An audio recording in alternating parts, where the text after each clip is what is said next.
कहानी शुरू होती है एक अमीर लेकिन शराबी आदमी देसू से, जो आज बहुत ज्यादा पी चुका था और उसे इसी वजह से पुलिस ने पकड़ लिया था। थाने में उसने पुलिस वालों से बहुत बदतमीजी की और उन्हें मारने की कोशिश की। तभी उसका दोस्त वहां आया और पुलिस से माफी मांगकर उसे ले गया। थाने से निकलते ही देसू ने एक सार्वजनिक फोन से अपने घर पर कॉल की। उसकी बेटी ने फोन उठाया और देसू ने प्यार से कहा कि मेरी प्यारी बच्ची, मैं जल्दी आऊंगा और ढेर सारे खिलौने और तोहफे लेकर आऊंगा, बस पापा का इंतजार करो। फोन रखने के बाद उसके दोस्त ने उसे बुलाया और जब दोस्त ने पीछे मुड़कर देखा तो देसू वहां था ही नहीं। उसने बहुत ढूंढा लेकिन कहीं नहीं मिला। सड़क पर उसका सामान पड़ा था जिससे पता चला कि उसे किसी ने अगवा कर लिया। अगले दृश्य में हम देखते हैं कि देसू एक बंद कमरे में है। खाना देने वाले ने एक छोटी सी खिड़की खोली तो देसू ने पूछा कि मैंने क्या अपराध किया है जो मुझे यहाँ बंद किया गया है, लेकिन उस आदमी ने कोई जवाब नहीं दिया और चुपचाप खिड़की बंद करके चला गया। देसू को उस वक्त नहीं पता था कि उसे यहाँ एक हफ्ते के लिए नहीं, एक महीने के लिए नहीं,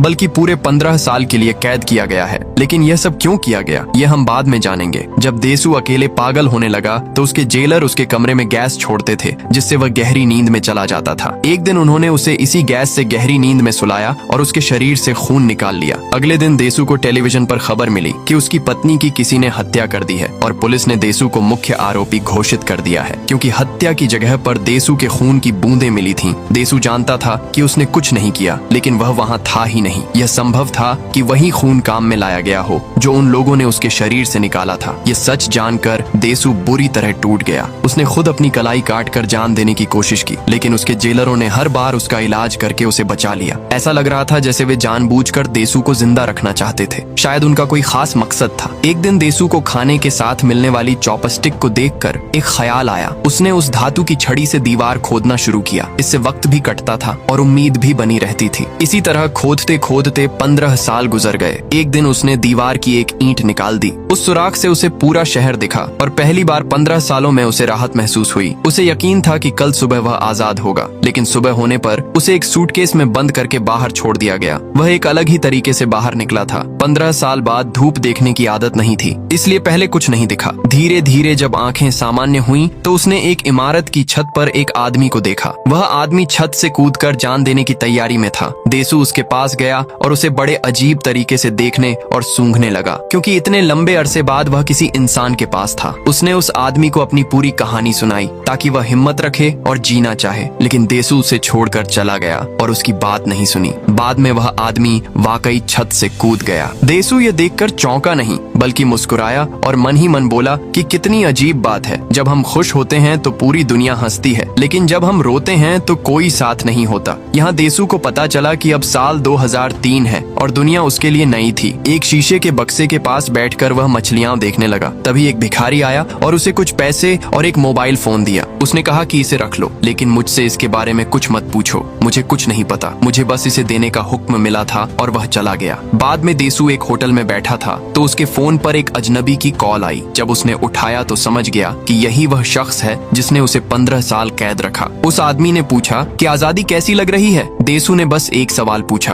कि तुमने यह क्यों किया। उस अपहरणकर्ता ने कहा कि एक बार अपनी जिंदगी पर नजर डालो और सोचो कि तुम कौन हो और तुमने क्या किया है। ये कहकर उसने फोन काट दिया। देसू बहुत थका हुआ था और बेहोश हो गया। जब होश आया तो उसने खुद को एक अजनबी के पास पाया। वह एक युवा लड़की थी जिसका नाम मीदो था। वह उसी होटल में काम करती थी और उसने देसू की डायरियां पढ़नी शुरू कर दी थीं। देसू को यह पसंद नहीं आया। उसने अपनी डायरी उससे ले ली। अगली सुबह वह अपनी खोई हुई बेटी को ढूंढने निकला। उसे पता चला कि किसी ने उसे गोद लिया है, लेकिन वह देश में नहीं है। देसू को अपनी पत्नी की बहुत याद आई। उसने मन में ठान लिया कि जब तक उसकी हत्यारे को नहीं ढूंढ लेता तब तक उसकी कब्र पर नहीं जाएगा। फिर देसू अलग अलग होटलों में खाना चखने लगा। वह उस होटल का खाना ढूंढ रहा था जो उसे 15 साल कैद में खिलाया गया था। वह स्वाद उसे आज तक याद था। कई जगह ढूंढने के बाद आखिरकार वह उस होटल तक पहुंचा। खाने की डिलीवरी करने वाले लड़के का पीछा करते हुए वह उसी इमारत तक पहुंचा जहां उसे कैद रखा गया था। वहां अलग अलग कमरों में कई लोग बंद थे। ये एक तरह की निजी जेल थी। देसू ने उस जेल के मैनेजर को पकड़ा,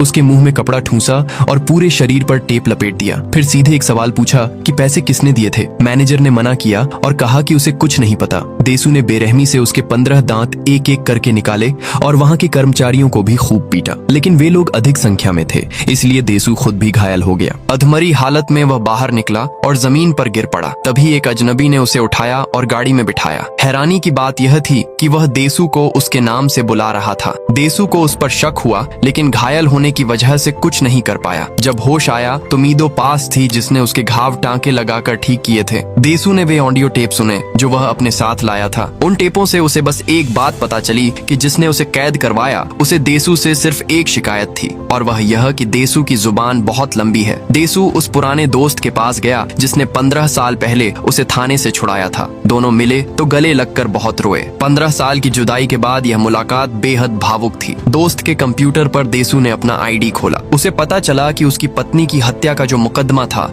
उसकी सीमा अवधि कल खत्म हो जाएगी, यानी देसू पूरी तरह कानूनी रूप से आजाद हो जाएगा। दोस्त ने सुझाया कि अपने करीबियों में से ही किसी को ढूंढो जो यह सब तुम्हारे साथ कर रहा है। यह सुनकर देसू को मीदो पर शक हुआ, क्योंकि उसने बिना किसी कारण उसकी मदद की थी। देसू ने उसे पीटा और बांधकर पूछताछ शुरू की। तभी उसके दोस्त का फोन आया, जिसने बताया कि अपहर्ता की आईडी जांचने पर पता चला कि वह सामने वाली इमारत में ही रहता है। देसू सीधे उस इमारत में गया तो वही अजनबी मिला जिसने उसे घायल हालत में गाड़ी में बिठाया था। अब उसका नाम पता चला, वह व्यूजन था। व्यूजन ने देसू को देखकर हंसना शुरू कर दिया। देसू गुस्से में आकर उसकी गर्दन पकड़ने लगा। व्यूजन ने मुस्कुराते हुए कहा कि मारना चाहते हो तो मार दो। उसने अपनी छाती पर टांकों के निशान दिखाए और बोला कि देखो, मेरे अंदर एक चिप लगी है और उसका रिमोट मेरे पास है। अगर मैं चाहूँ तो इसी रिमोट से अपनी जान ले सकता हूँ। मुझे मौत से डर नहीं लगता। फिर उसने देसू को बताया कि तुम्हारे पास 5 दिन है यह जानने के लिए कि मैंने तुम्हें 15 साल क्यों कैद किया। व्यूजन ने कहा कि अगर तुमने कारण जान लिया तो मैं खुद जान दे दूंगा, और अगर नहीं जान पाए तो मीदो को मार दूंगा। व्यूजन यह कहकर चला गया। देसू जानना चाहता था कि आखिर उसने ऐसा क्या किया था जिसकी इतनी बड़ी सजा उसे मिली। जब देसू मीदो के पास वापस आया तो देखा कि जेल का मैनेजर और उसके गुंडे मीदो को तकलीफ दे रहे थे और उन्होंने देसू को भी पकड़ लिया।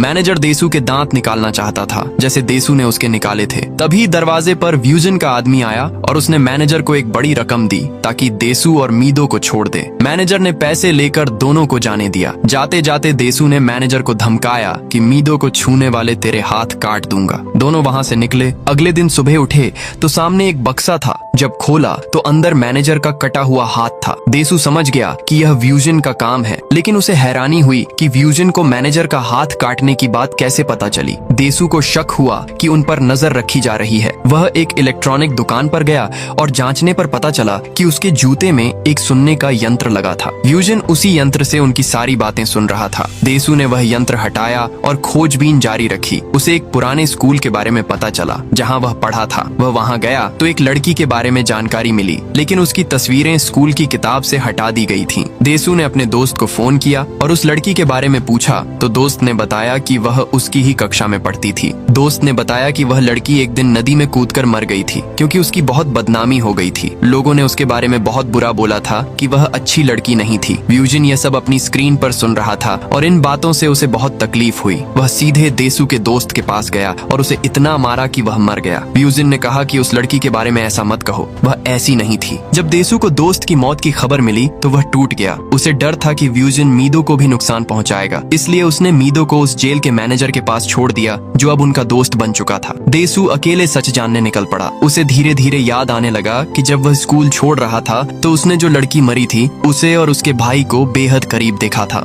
अब हम पर यह राज खुला कि उस लड़की का भाई कोई और नहीं बल्कि व्यूजन था। वही व्यूजन जिसने देसू को 15 साल कैद रखा था। स्कूल छोड़ने से पहले देसू ने अपने दोस्त को वह बात बता दी थी, लेकिन साथ में यह भी कहा था कि इसे राज रखो, किसी को मत बताना, और यही उसकी जिंदगी की सबसे बड़ी भूल थी। दोस्त ने राज नहीं रखा और पूरे स्कूल में फैला दिया। इसी बदनामी से परेशान होकर उस लड़की ने अपनी जान दे दी और इसी का बदला लेने के लिए व्यूजन ने देसू को 15 साल कैद रखा। आखिरकार देसू को वह कारण मिल गया जो व्यूजन ने उसे ढूंढने को कहा था। 5 दिन पूरे हो चुके थे। देसू व्यूजन के पास गया और बोला कि मैंने सच जान लिया, अब तुम्हें अपने वादे के मुताबिक जान देनी होगी। देसू ने व्यूजन पर आरोप लगाया कि तुम इतने घटिया इंसान हो कि तुमने अपनी बहन को भी नहीं छोड़ा और फिर उसे मारकर उसकी मौत को आत्महत्या का नाम दे दिया। व्यूजन ये सुनकर मुस्कुराया और बोला कि मैंने इसे छुपाना चाहा, लेकिन तुम जैसे पागलों के होते राज कहाँ छुपते हैं। तुमने ये राज उजागर किया और पूरा स्कूल जान गया। मेरी बहन ने सबके दबाव में आकर जान दी। व्यूजन ने एक चौंकाने वाली बात कही कि मैंने तुम्हें और मीदो को सम्मोहित किया था, यानी तुम्हारे तुम्हारे दिमाग को थोड़े वक्त के लिए काबू में किया था।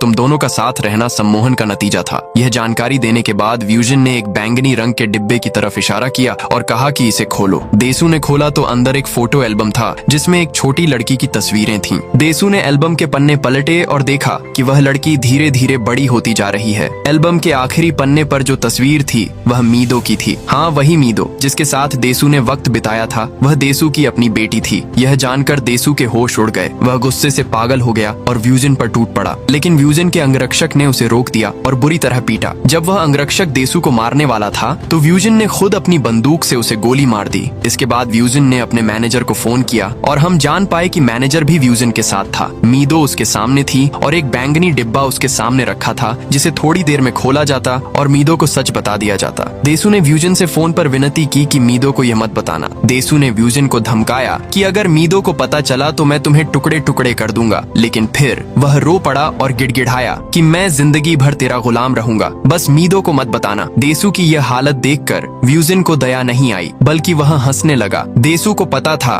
कि वह व्यूजन की इस मांग को तब तक नहीं मान सकता जब तक एक खास कदम न उठाए। देसू ने कैंची उठाई और खुद अपनी जीभ काट ली। यह दृश्य बेहद भयावह था। उसने यह इसलिए किया क्योंकि व्यूजन को उसकी जुबान से ही शिकायत थी। जब व्यूजन ने देखा कि देसू ने यह कर दिया तो उसने मैनेजर को फोन करके कहा कि वह डिब्बा बंद ही रहने दो। देसू यह जानकर थोड़ा राहत में था, लेकिन जाते जाते व्यूजन ने कहा कि अफसोस, सब कुछ तुम्हारे सामने आ गया, अब इस शर्म के साथ कैसे जियोगे। ये कहकर व्यूजन चला गया और जाते जाते उसका रिमोट गिर गया। देसू ने उसे उठाकर बटन दबाया, लेकिन व्यूजन को कुछ नहीं हुआ क्योंकि वह कोई खास रिमोट नहीं था, बल्कि एक स्पीकर का रिमोट था जिसमें देसू और मीदो की आवाजें थीं। व्यूजन ने देसू को शुरू से बेवकूफ बनाया था। व्यूजन लिफ्ट में बैठा और उसे अपनी बहन की याद आई कि वह नदी में गिर रही थी और उसने बचाना चाहा था। बहन ने कहा था कि जाने दो उसे, और उसने जान दे दी थी। अब व्यूजन का कोई मकसद नहीं बचा था। वह अपना बदला ले चुका था, इसलिए उसने खुद को गोली मार ली और हमेशा के लिए खत्म हो गया। कुछ वक्त बाद हम देसू को देखते हैं जो इस राज्य के बोझ तले दबा हुआ है। एक दिन वह एक डॉक्टर के पास गया और उससे कहा कि मेरी वह सारी यादें मिटा दो। डॉक्टर ने कहा कि मैं कोशिश करूंगी, लेकिन यह प्रयोग विफल भी हो सकता है। लेकिन देसू फिर भी तैयार था क्योंकि वह उन दर्दनाक यादों से छुटकारा पाना चाहता था। डॉक्टर ने प्रयोग किया और जब देसू की आंखें खुली तो वह अकेला था। मीदो उसे ढूंढते हुए आई और उसे गले लगाया।